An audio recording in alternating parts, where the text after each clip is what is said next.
Bonsoir à toutes et à tous, bienvenue dans cette édition de nos informations, mais tout d'abord le sommaire. Dans l'actualité ce soir, désenclavement des communes rurales et urbaines en Guinée, le projet est initié par le chef de l'État et piloté par l'Agence nationale de financement des collectivités. Nous irons à Télémélé, Gawal et Koundara. Ils sont plus de 18 000 candidats, dont 10 000 filles à affronter les épreuves pratiques des examens de sortie au sein des écoles professionnelles et techniques. Les épreuves ont été lancées ce matin sur toute l'étendue du territoire national.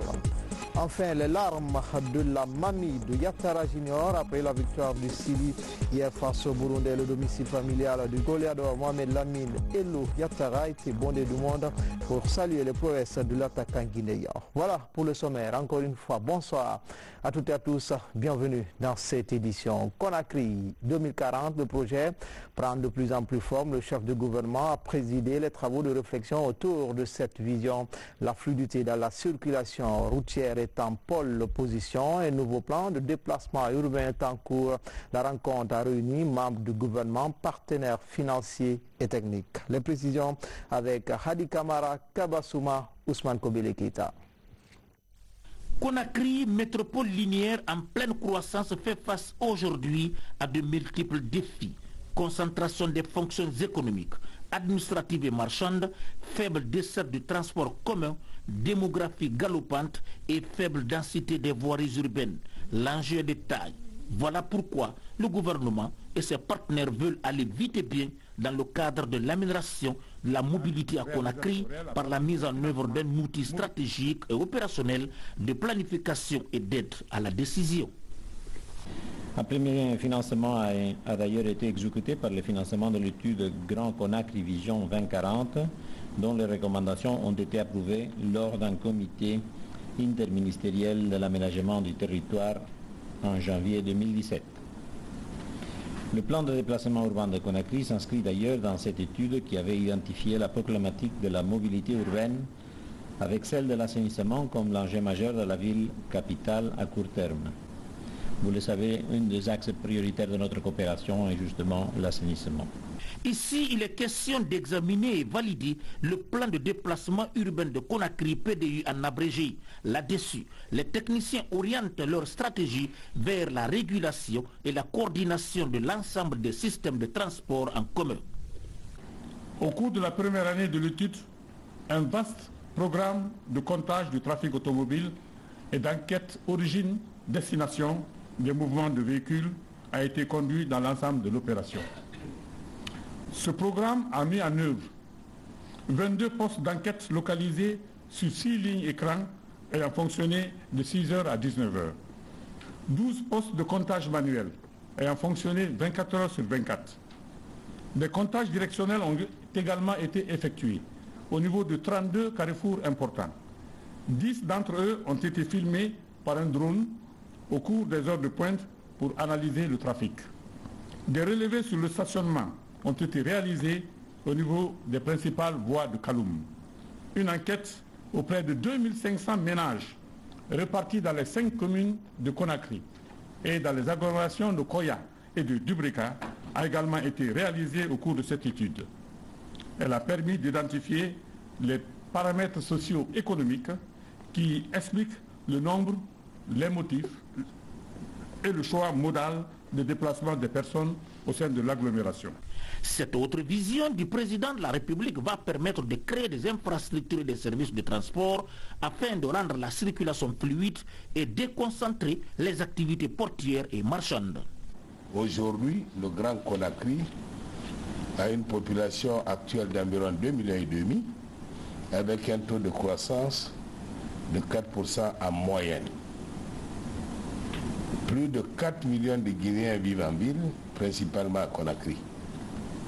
Une mobilité bien pensée devrait leur permettre un accès plus facile aux infrastructures et services de base, tels que l'école, le travail, la culture, les loisirs ou encore la santé.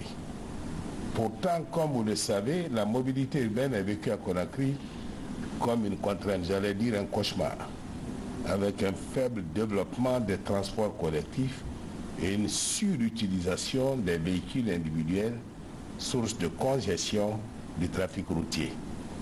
L'ambition par conséquent du gouvernement de la République est de réorienter la mobilité vers les modes de déplacement durables, plus respectueux du climat, de la santé, du bien-être et de la sécurité des concitoyens. À la mise en place de notre gouvernement, le professeur Alpha Condé a clairement instruit l'impérieuse nécessité de faciliter les déplacements des populations, notamment dans la capitale Conakry. Je dois dire que la thématique de l'urbanisation est au cœur de la vision du président de la République, qui, avec le programme Grand Conakry Vision 2040, entend aménager l'espace urbain de Conakry à Kindia. C'est une rencontre qui vient renforcer l'analyse et la définition des institutions qui seront chargées de mettre en œuvre, d'exploiter et de réguler les infrastructures et systèmes de transport recommandés par l'étude du PDU, plan de déplacement urbain. À l'intérieur du pays, dans le registre du désenclavement, Télémélé a déjà ses premières couches de bitume. Sa préfecture voisine de Gawal s'apprête à inaugurer son hôpital préfectoral, coût global de 25 milliards de francs guinéens. À Koundara, l'accès aux services sociaux de base s'améliore grâce à l'appui aux collectivités villageoises. Nos envois spéciaux Fodé Camara, Sadoubari, dans la chaleur caniculaire de Koundara. À l'heure caniculaire, nous sommes sous le pied du mont Badiar qui donne son nom à la préfecture de Koundara. Ici, sous le pied de ce mont majestueux, nous vous invitons à un voyage pour découvrir le triangle Koundara, Gawal, Télémélé. Un triangle où des actions de développement d'envergure sont enclenchées, des actions de développement dont les premières empreintes sont très saluées par les populations rurales bénéficiaires. À Koundara, sur les rives du fleuve Koliba, les préoccupations des populations rurales de Kamabi gravitent autour de l'aménagement des 1500 hectares de la plaine risicole d'Alkémé. Dans le plan de développement local de cette commune, d'autres requêtes ouvrent une fenêtre sur la réalisation des infrastructures d'accès aux services sociaux de base. Ici à Kamabi, au-delà d'une école primaire, la vieille maison des jeunes doit être reconstruite par l'ANAFIC, Agence nationale de financement des collectivités. Ce qui se passe actuellement, présentement là, ça devient une histoire, chez nous ça sera historique. Tant au niveau de la commune rurale que je dirige actuellement, tant au niveau de la jeunesse de Kamabi. Parce que ça c'est pour la jeunesse et ça sera pour la jeunesse et au profit de la jeunesse. Donc c'est quelque chose qui est longtemps sollicité par cette jeunesse qui est réalisé aujourd'hui. Financé à hauteur de plus d'1 milliard, 300 millions de francs guinéens, ces deux infrastructures viennent s'ajouter à 2 écoles primaires et à un collège construit et équipé par le PACV, programme d'appui aux communautés villageoises. Le Kamabi, direction Sambaïlo, situé à la frontière avec la Guinée-Bissau et le Sénégal. La commune rurale de Sambaïlo est un centre de négoce transfrontalier dont la démographie est de près de 16 000 âmes. Cette sous-préfecture, tout son impôt réuni, tout son impôt. Quand je dis impôt, l'impôt minimum et tout ce que c'est, toute autre taxe, ça faisait 12 millions. Avec l'arrivée du professeur Alpha Condé, cette sous-préfecture, avant aujourd'hui, a bénéficié de 3 877 millions dans le cadre, n'est-ce pas, de la construction des écoles, des centres de santé et, n'est-ce pas, des ponts. Aujourd'hui, voilà que nous sommes aujourd'hui à Sambaïlo pour remettre à cette population, présenter à cette population un chèque, n'est-ce pas, de 1 milliard 273 millions rien que pour cette année seulement. Dans le cadre, n'est-ce pas, du choix effectué même par les collectivités, à savoir la maison des jeunes et le poste de centre de santé. Le leader, c'est une vision. C'est une très grande vision de la part du professeur Alpha Condé. Il a pensé aux citoyens lambda de Yomu à Koundara. Il a parlé des districts, il a parlé des préfectures et des sous-préfectures. Donc si le président Alpha Condé a eu cette vision, c'est pour repartir les ressources de ce pays, pour que chacun ait une part. Sur les 260 km de l'axe Labé-Boundou-Fourdou, à la frontière avec le Sénégal, après Kouncitel, 17 km de bretelles conduisent au centre-ville de Gawal. Un centre-ville où les travaux de construction de l'hôpital préfectoral sont quasiment terminés. Un financement du BND, Budget national de développement, à hauteur de 25 milliards de francs guinéens. nous venons de poser la première pierre pour le marché central de Gawal. C'était une promesse du chef de l'État de 2015 qui est en train d'être réalisée. J'avoue que je suis au comble, je suis aux anges, je suis satisfait. À Gawal, toujours dans le registre du développement à la base, le centre de santé amélioré de la commune rurale de Koumbia est aussi reconstruit. Aujourd'hui, les autorités saluent cette démarche et souhaitent l'accélération des opérations d'équipement de ces infrastructures sanitaires très attendues par les populations rurales bénéficiaires. Allons à présent dans le Kakandé, le ministre de l'Information et de la Communication était dans la région ce week-end pour la pose des premières pierres des infrastructures financées par l'ANAFIC. Le ministre Parrain de Bouquet a lancé notamment les travaux de réalisation d'un collège et d'un poste de santé à Sangaredi. Mamadou Saliouba, Aboubakar Sidiki Souma. Ce folklore du terroir est l'expression de joie de la population de Sangaredi face au projet de développement financé par l'ANAFIC. La commune rurale bénéficie de plus de 2 milliards de francs guinéens pour la réalisation de plusieurs infrastructures, notamment un poste de santé dans le quartier Tiankounaï à la périphérie de la ville, un hangar moderne à la gare routière de la localité et un collège de 4 salles de classe dans le district de Bouléré. Les travaux sont lancés sous le regard enthousiaste de la communauté. Ce collège était là. C'est en 1973 que l'arrondissement a été transféré à Sangaredi à cause de la compagnie des bauxite de Guinée. Le collège est de retour à Bouléré après 46 ans. Comme tous les autres édifices financés par l'Agence nationale de financement des collectivités, il sera réalisé par une entreprise locale. Une volonté des autorités publiques pour promouvoir l'expertise locale et générer de l'emploi pour la jeunesse. Le programme ANAFIC a été déclenché par le chef de l'État pour être un catalyseur de développement local. Et pour ce faire, le président de la République avait indiqué que les entreprises qui devaient être recrutées dans le cadre de l'exécution des différents projets devaient être des entreprises locales. Et il avait aussi dit que les micro-projets qui devaient faire l'objet de réalisation de travaux devaient être des micro-projets sollicités par les populations à la base. Donc il était important qu'à mi-parcours du lancement des travaux de réalisation de ces projets, que je m'entretienne avec les agents de développement locaux, les ADL, avec la préfecture, le service de l'ANAFIC, pour faire le point de l'attribution de ces marchés, pour m'assurer que les entreprises adjudicataires étaient vraiment de la localité et pour revoir ensemble les différents points d'achoppement afin de les lever pour que la prochaine phase du programme soit un succès encore plus important que celle-ci. Ce programme de développement financé par l'ANAFIC vient améliorer la prospérité à Sangaredi, l'une des communes rurales les plus développées du pays. Justice, Conakry abrite les 7e journées de l'OADA. Au cours de la rencontre, magistrats, auxiliaires de justice et représentants du secteur privé réfléchissent sur l'amélioration de la gouvernance économique en Guinée. Le but de ces journées est d'envisager de moyens de lutte contre les délinquants économiques. Mamadi Termaka Misoko, Tcherno Younoussaba. À l'image des 16 autres pays membres de l'Organisation pour l'harmonisation en Afrique du droit des affaires OADA, la Guinée renforce ses instruments de lutte contre les crimes économiques et délits financiers. C'est le sens de la tenue des 7e journées de l'organisation.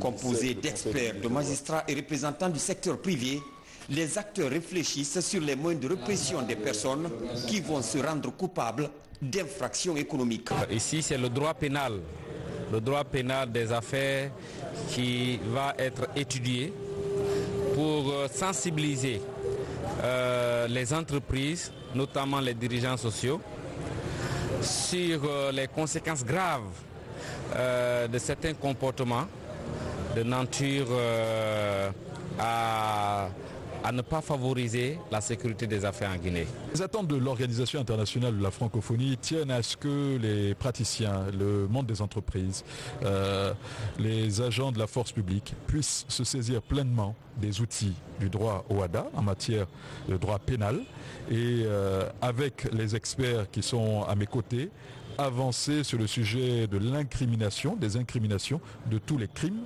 économiques. Déjà, la Guinée a fait un pas de plus dans l'amélioration du climat des affaires. Outre des procédures engagées contre certains commis de l'État pour détournement de fonds, pour la première fois, le tribunal de commerce va statuer sur les contentieux économiques. Le code pénal récemment adopté, et justement, en a tenu compte désormais, les crimes économiques sont de manière, je dirais, rigoureuse, sanctionnés en République de Guinée. Par conséquent, il appartient donc aux magistrats de dire le droit. Comme je l'ai dit, tout le droit, mais rien que le droit. Ceci est très important pour la paix sociale, pour l'émergence de notre pays. Les crimes à col blanc, il faut le dire, les détournements, les concussions, la corruption sont des freins réellement au développement de la Guinée que nous voulons avoir comme pays émergent à l'horizon 2025-2030.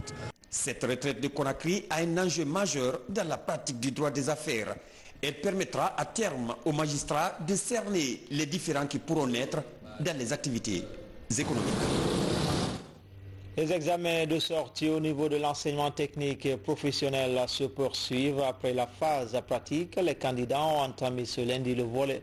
Après la phase théorique, les candidats ont entamé ce lundi le volet pratique. Ils sont plus de 18 000, dont près de 10 000 filles, à affronter ces épreuves pratiques dans 116 filières. Lancé Kamisoko, Moussa Komara et la Yassila.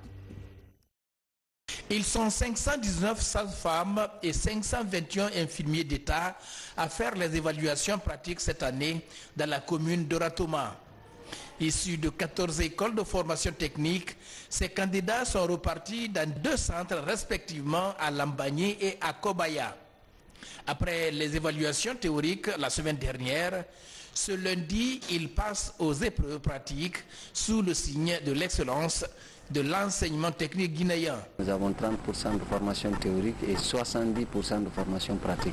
C'est ici que nous allons vérifier si effectivement toutes les compétences que nous leur avons données ont été assises complètement. Dans la région forestière, plus de 1800 candidats affrontent les épreuves pratiques de l'examen de sortie cette année. Dans cette phase, tous les candidats des écoles de soins de santé doivent faire des exercices sur des mannequins et des squelettes représentant la personne humaine. On les évaluer en termes de prévention contre les infections, c'est-à-dire le lavage des mains, le port et le retrait des gants, les soins infirmiers et une culture générale. J'ai choisi un numéro 9. On m'a dit d'expliquer comment l'insection est. Ça m'a porté, parce qu'on nous a beaucoup fait, ça nous fait 3 ans en train de faire ça. Les candidats du centre professionnel de Nzerekore sont évalués dans 2 filières, la mécanique automobile et la chaudronnerie. Autour des appareils, ils sont invités individuellement à déceler des pannes créées par les évaluateurs. Dans les centres visités, vraiment l'organisation est impeccable. On ne peut pas les reprocher. Le travail qui se fait est un bon travail. Les encadreurs sont là, ils sont tous présents et les sujets vraiment sont de niveau. Pour la réussite de cet examen de sortie, le département de tutelle est en synergie d'action avec les partenaires du secteur. Les autorités entendent imposer toute la rigueur pour ne laisser passer que les plus méritants. Au sein de la faculté des sciences et techniques de santé, l'heure est au rajeunissement des effectifs. La spécialisation en neurologie est encouragée. 5 médecins viennent de présenter leur thèse dans cette branche de la médecine qui traite les infections urinaires. Francis Collier, Robert Bangora. La formation des médecins urologues est un défi que la faculté des sciences et techniques de santé entend relever pour assurer la qualité de soins et de formation. Depuis sa création dans les années 1980, le service d'urologie est la seule structure spécialisée qui s'occupe des infections urinaires en Guinée. Son rôle dans la chaîne sanitaire a inspiré les responsables à créer un programme de DES, diplôme d'études spécialisées. On doit avoir des urologues dans tous les hôpitaux régionaux, dans tous les hôpitaux préfectoraux, et à Donka et dans les CMC de Conakry. C'est une nécessité parce qu'il y a des affections congénitales, des malformations congénitales qu'on peut diagnostiquer avant même la naissance de l'enfant et prétendre prévenir certaines complications liées à ces malformations et les prendre en charge dès que l'enfant naît. Mais malheureusement, ces malformations sont diagnostiquées très tard chez nous, parfois au stade de complications. Pour combler le déficit des spécialistes, 5 jeunes médecins présentent leurs travaux de soutenance devant un jury de haut niveau. Tout le mérite revient à l'encadrement et je peux vous dire que par rapport aux standards de là où je viens, c'était quasiment la même chose et ça je pense que c'est une force pour nos universités africaines de sortir des éléments de qualité. Et je pense que la Guinée peut être très fière en tous les cas dans ce domaine. Je m'engage personnellement à apporter beaucoup plus de soins à la population à la base et être très utile, surtout restituer, tel que je l'ai reçu, la formation de mes maîtres. Les récipiendaires du diplôme d'études spécialisées en neurologie ont reçu le conseil des aînés pour la poursuite de la mission de formation et de soins sanitaires. Cette troisième promotion prend le nom de professeur Mamadou Bobo Diallo, un des initiateurs du programme de DES en neurologie. Selon le responsable du service, le pays ne compte qu'une vingtaine de spécialistes dans le traitement des infections urinaires. Santé publique, 3 ONG décident de mener la lutte. Il s'agit de Tenkiso, CFAD et Agile. Elles ont officialisé à travers un protocole d'accord. Le marketing social des produits et services de santé sera leur cheval de bataille. Abraham, Christophe Conté, Moussa Bangoura. À travers ce geste, l'union est scellée entre les ONG Tenkiso, CFAD et Agile. Elles viennent ainsi de signer un protocole d'accord fruit d'une longue concertation entre les membres et représentants de ces différentes structures. Désormais, ces 3 ONG décident d'aller vers un idéal commun. Nous nous sommes rendus compte que plusieurs ONG dans le pays parfois travaillent sur les mêmes projets de développement. Et pourquoi ne pas mutualiser nos efforts? Il faut donner une nouvelle dynamique à la mise en place et à l'union des structures. Je pense que seul on avance beaucoup, mais en essayant de mettre en place une plateforme, l'union donne la force et on peut aller plus loin. Les parties reconnaissent que la signature du présent protocole d'accord ne comporte aucune obligation financière, mais elle résulte uniquement de leur intention à collaborer pour promouvoir le vivre ensemble en Guinée. Je pense que le premier profit de ce protocole d'accord, c'est vraiment l'amélioration de la qualité de nos interventions sur le terrain. Il reste à savoir que les 3 ONG que nous sommes, nous travaillons tous dans les mêmes zones, nous faisons à peu près les mêmes activités et avec les mêmes cibles. Donc en signant ce protocole d'accord, le premier profit, d'abord nous allons non seulement rehausser et améliorer la qualité de nos interventions, mais aussi mutualiser nos efforts sur le terrain et aussi capitaliser surtout les acquis que nous avons déjà. On a compris que nous avons des forces et des faiblesses.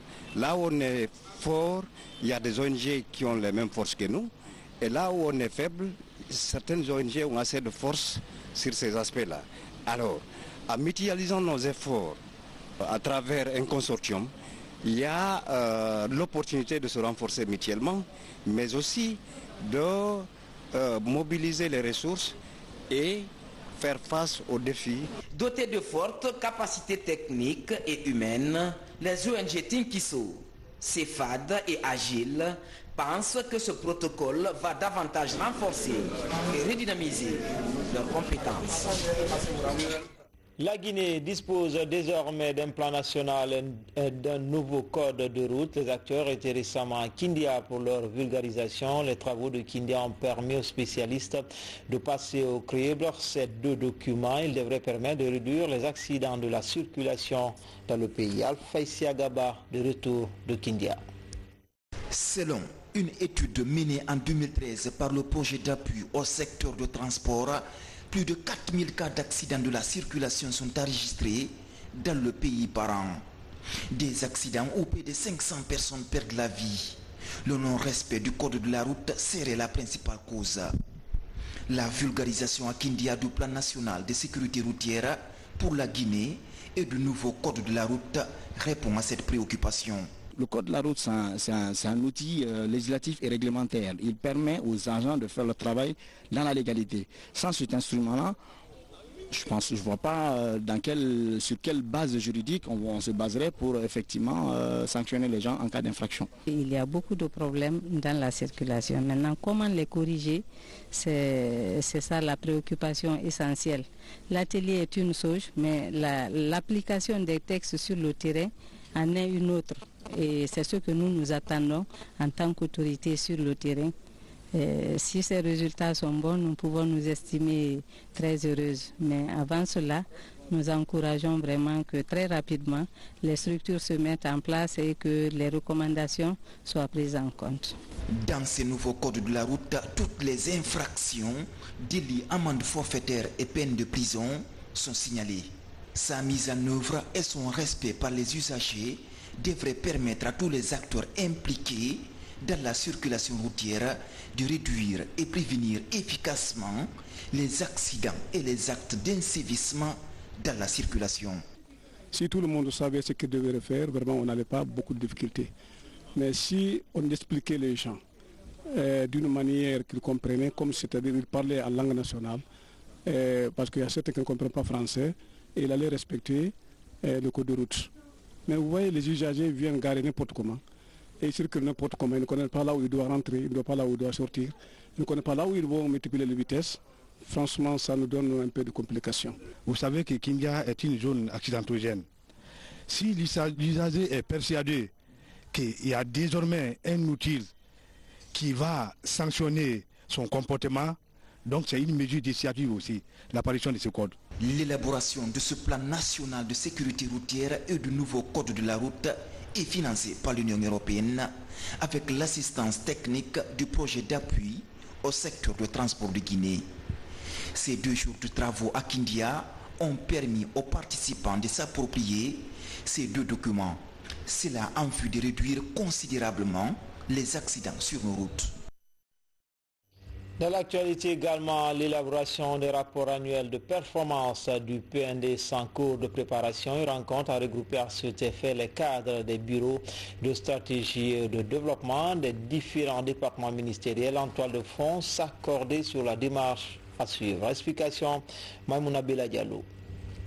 Après des moments de dur labeur soldés par l'élaboration du PNDS qui aujourd'hui a permis déjà d'injecter près de 9 milliards de dollars dans des projets de développement du pays, les travailleurs du plan ont eu droit à un moment de détente. À ce stade de la mise en œuvre du PNDS, ils sont tous galvanisés par les résultats obtenus. La réalisation du PNDS a été longue, donc ça a été un travail intense et remarquable. Donc je crois que le PNDS a pris l'essentiel des problèmes du peuple de Guinée, puisqu'il est basé non seulement sur la vision prospective Guinée 2040, mais aussi il est basé sur les autres agendas sous-régionaux et internationaux. Le PNDS mérite d'être fêté. Il a été annoncé 21 milliards de dollars et maintenant nous sommes à 9 milliards mobilisés et il a touché certaines infrastructures du développement du pays, l'agriculture et puis surtout la bonne gouvernance est en train de se faire voir. La rencontre récréative a été animée par les notes musicales du groupe African Groove. L'occasion pour l'artiste André Flamy, le maître des mots, de montrer son talent de slammer. Au cours de ces prestations, la ministre Kani Diallo et ses collègues du gouvernement ont esquissé quelques pas de danse. Nous avons tenu à célébrer tout l'effort qui a été fourni et surtout le succès remporté. Il y a eu beaucoup de sacrifices de la part des travailleurs qui ont fait réaliser des choses remarquables dans des conditions de travail assez difficiles. Et donc c'était tout simplement une façon de se réunir ensemble pour célébrer cela, pour fêter et pour être heureux ensemble. Après ces moments de détente dédiés au PNDS, les cadres se préparent à donner plus de dynamisme à la mise en œuvre des projets inscrits sur la liste des 4 piliers du PNDS. Ce, à travers une série d'activités. Et puis, ce communiqué, le président de l'Assemblée nationale porte à la connaissance de l'ensemble des députés, des membres du gouvernement, des représentants de la société civile et ceux des opérateurs économiques que l'Assemblée nationale organise conformément à son chronogramme les 2 et 3 juillet 2019, inclusivement le débat d'orientation budgétaire à l'hémicycle au Palais du Peuple à partir de 10 heures précises, conformément aux dispositions de l'article 15 de la loi organique relative aux lois des finances. Le débat d'orientation budgétaire est organisé dans le but de faire participer les citoyens et les entreprises à l'élaboration et à l'évaluation des politiques publiques du pays. Compte tenu de l'importance de l'activité, à envisager la présence de l'ensemble des députés, des membres du gouvernement, des représentants de la société civile et ceux des opérateurs économiques est vivement souhaité. Le président honorable Claude Kory Contiano. À présent, l'actualité nationale sous forme de télégramme. Les images sont commentées par Mamadi Ternaka Missouko. Il reçoit la clé de sa voiture Prado après l'avoir perdue depuis plus d'un mois. Sa voiture aurait été volée le 25 mai dernier à Conakry par 5 présumés bandits. L'opération est rendue possible grâce à l'intervention de la brigade de recherche et d'intervention à Bamako au cours de la vente de l'engin volé. Autre vol de véhicules, autre arrestation. Ces 3 personnes seraient responsables de la disparition le 20 juin à Conakry de cette voiture Nissan. Il aura fallu l'intervention du commissariat central de Kankan pour mettre main sur ces présumés voleurs. On a mis en œuvre en tout cas pour débusquer juste dans leur dernier retranchement les complices de ces hommes qui ne méritent que la fermeté de la loi, l'application stricte de la loi. C'est pour cette raison que nous avons instruit à la DPJ de les déférer automatiquement pour une comparution immédiate.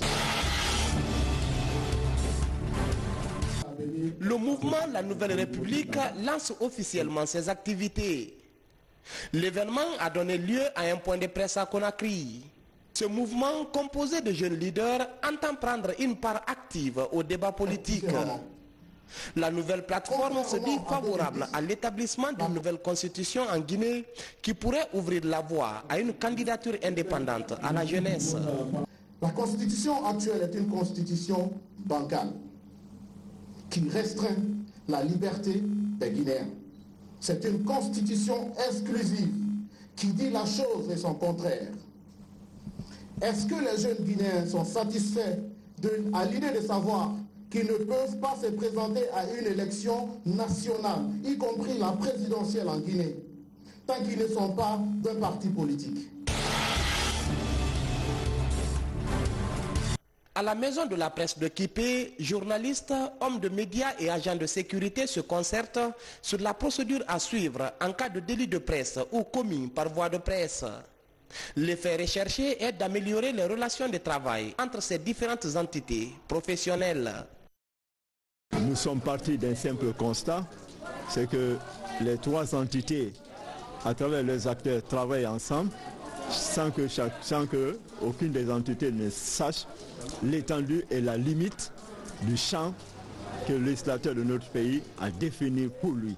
Nous ne voudrions pas que dans notre pays, que par la méconnaissance du cadre juridique de chacune des entités, que les relations du secteur de l'information, de la communication et du secteur de la justice et des médias soient des relations heurtées. Et c'est ce que nous avons constaté dans notre pays. Donc on ne peut pas résoudre ce malentendu dû à la méconnaissance du cadre juridique et institutionnel de chacune des entités qu'à travers le dialogue. La Fédération guinéenne de natation et de sauvetage a animé ce lundi un point de presse à Conakry. L'objectif était d'informer les hommes de médias sur l'organisation du championnat d'Afrique zone 2 du 1er au 3 novembre 2019. La compétition regroupera 23 pays dans la capitale guinéenne. La promotion de la citoyenneté au cœur des priorités au niveau des programmes à télé de la RTG, une des émissions de votre lucarne joyeuse se consacre à ce projet. L'école guinéenne vient de lancer la deuxième édition du concours de civisme au sein des établissements scolaires du pays. On fait le point tout de suite avec Lancé Kamisoko Aboubakar Diaby. L'école guinéenne est une émission du programme de la télévision nationale mettant aux prises des établissements scolaires autour d'un thème donné. Parmi les différentes thématiques abordées, la notion du civisme occupe une place de choix. Depuis l'année dernière, l'émission organise un concours inter-école sur la problématique de l'insalubrité, l'ethnocentrisme et la culture de la citoyenneté. Mon devoir est le mien, ma conduite est un exemple pour tous. Équipe 2. Le malheur de chacun est le mien, mon bonheur partagé avec mes frères et sœurs. Équipe 2. Guinéen, je dois être moderne, disponible, je dois être au service de l'humanité tout entière. Équipe 2. Union, fraternité, solidarité, pour le bonheur de tous les peuples. Parmi ces élèves de l'école primaire Équipe 2, Maman Issata Kamara. À travers cette compétition, elle est largement informée sur le comportement d'un bon citoyen. À mes amis qui jettent les ordures partout, c'est que les ordures ne sont pas bonnes pour la santé. Car on ne peut pas vivre avec les ordures. Avec les ordures, nous risquerons d'attraper les maladies telles que le paludisme et autres maladies. L'initiative est vivement saluée par le département en charge de l'éducation nationale. Ces responsables promettent d'accompagner le processus dans les prochaines années en vue de toucher le maximum d'écoles. Pour les années à venir, nous ferons tout pour pouvoir aider non seulement les concepteurs de cette émission-là, mais également aussi les établissements qui participent pour qu'il y ait beaucoup plus de participants et pour qu'il y ait beaucoup plus de sponsors aussi. Donc nous allons assister les concepteurs de cette émission-là à aller vers les partenaires financiers, les partenaires techniques pour avoir beaucoup plus d'appui financier à cette émission-là. L'incivisme bat son plein dans la capitale guinéenne. Alors qu'est-ce qu'il faut pour que la population s'en inspire? Pour que la population s'inspire, il faut passer par les élèves. Donc en passant par les élèves, la population pourra réellement comprendre le message que ces enfants véhiculent comme message phare. L'émission École guinéenne est créée depuis 2015. Au départ, elle ne couvrait que la commune de Ratoma. Depuis 2 ans, toutes les 5 communes de la capitale participent au programme d'émulation en milieu scolaire. Son défi aujourd'hui reste la couverture des écoles de l'intérieur du pays, histoire de lui donner un caractère national. Enfin, victoire du Sili avec un doublé de Yatara Junior. Juste après le match, les fans de celui qu'on appelle affectueusement Elou étaient fortement mobilisés au domicile familial du joueur autour de sa grand-mère qui a versé des larmes de joie. Les admirateurs ont salué les prouesses du goléador guinéen. Reportage Aboubakar Kamaral, Faïsia Gaba, Abdoulaye Diallo. Lamine Yatara, l'homme du match Guinée-Burundi. Pour sa 3e sortie dans cette CAN 2019, les 2 buts de la Guinée ont été marqués par ce jeune joueur. Il devient ainsi le meilleur buteur du Sili national en activité avec 12 buts à son actif. Quelques minutes après cette première victoire, les fans de Yatara se sont dirigés dans son quartier, l'Andrea, commune de Dixine, où il a grandi. Ici, les fans du jeune joueur magnifient les prouesses et la générosité de Yatara. Depuis hier, le domicile de sa grand-mère est envahi.